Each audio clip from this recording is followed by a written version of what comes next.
उनका मृत शरीर आया तब तक रात के अंधेरा हो चुका था काफी। मुझे मेरे दादा और दादी जी की एक बात और याद आई।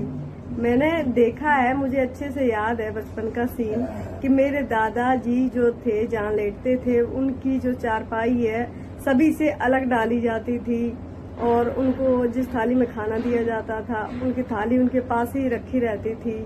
पानी पीने का जो भी बर्तन था उनके पास ही रखा रहता था। ऐसा क्यों होता था ये तो मुझे मालूम नहीं है। और मेरी दादी जो है हमेशा, मुझे ऐसा याद है कि वो दादाजी से नाराज ही रहती थी, मैंने ऐसा देखा है। और उसकी वजह यह है कि जब मेरी दादी की दादाजी से शादी हुई तो उससे पहले इनकी एक बीवी गुजर चुकी थी, ये दूसरी शादी थी। तो मेरे दादाजी की 20 बीघा जमीन थी।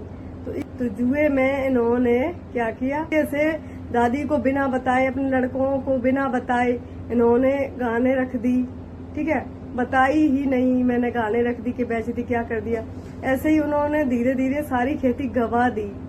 तो इन चीजों से दादी हमेशा नाराज रहती थी और वो अच्छे से दादाजी से बात नहीं करती थी। और उनका जब अंत हुआ तो कुछ इस प्रकार हुआ कि मेरे दादाजी जो है बीमार पड़ गए थे। तो एक बार ये हुआ कि उनके कपड़े खराब हो गए और मेरी दादी ने उनको हाथ भी नहीं लगाया। जिनके साथ रहते थे मेरी ताई, उन्होंने भी नहीं हाथ लगाया। लेकिन मेरे मम्मी पापा जो है उनसे अलग रहते थे। शायद मेरे दादा और दादी उनको खर्चा भी नहीं देते थे। फिर भी मेरे मम्मी पापा की सोच इतनी अच्छी कि इन्होंने मेरे दादाजी जो है उनको नहलाया और उनके कपड़े साफ किए, बिस्तरा धोया मेरी मम्मी ने। ऐसे कोई लालच नहीं है तो हम क्यों ऐसा करें, लेकिन फिर भी मेरे मम्मी पापा का दिल इतना साफ है, उन्होंने ये किया। लड़का बहू होकर उन्होंने किया, जबकि उनकी बीवी पहले से मौजूद थी। तो उनका अंत जो हुआ वो कुछ ऐसे हुआ कि एक बार ये हुआ कि दोनों मेरे दादा और दादी जो है बैंक से रुपए निकालने जा रहे थे। तो क्या हुआ कि सर्दी का समय था। मेरी दादी जो बताती हैं कि वहाँ इंतजार करना पड़ता था, आवाज मारी जाती थी।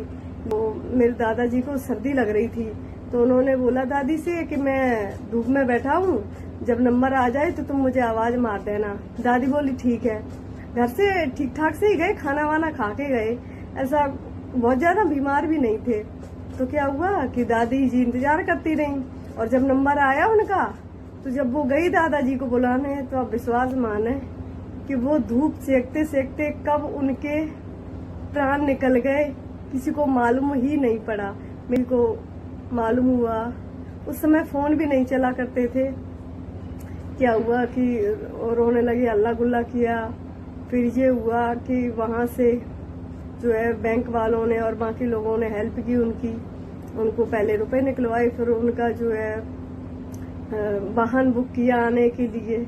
उनका मृत शरीर आया तब तक रात के अंधेरा हो चुका था काफी। और मुझे याद है ही मेरी दादी जी जो हैं जहाँ वो लेटते थे वो चारपाई, उनका बिस्तर, उनकी रजाई सभी फेंकने लगी। लेकिन मेरे मम्मी और पापा ने उनको फेंकने नहीं दिए। मेरे मम्मी पापा ने उनके जो चारपाई है, उनका बिस्तर है, उनकी रजाई है, खुद रख लिया। 2 दिन बाद 13वीं की चर्चा हुई तो उनके अभी 3 लड़के मौजूद थे, एक तो पहले ही गुजर चुके थे। तो क्या हुआ कि मेरी ताई जो बोली, उन्होंने कहा कि 13वीं सब मिलके करें। तो मेरे मम्मी पापा ने बोला कि हाँ हम 13वीं में सहयोग करेंगे। तो हमारा फर्ज बनता है लड़का बहू होने के नाते हम सब मिलके करें। मेरा 1st क्लास में एडमिशन हुआ था, मैं स्कूल जाना शुरू हुई थी। तो ये था मेरे दादाजी का अंत।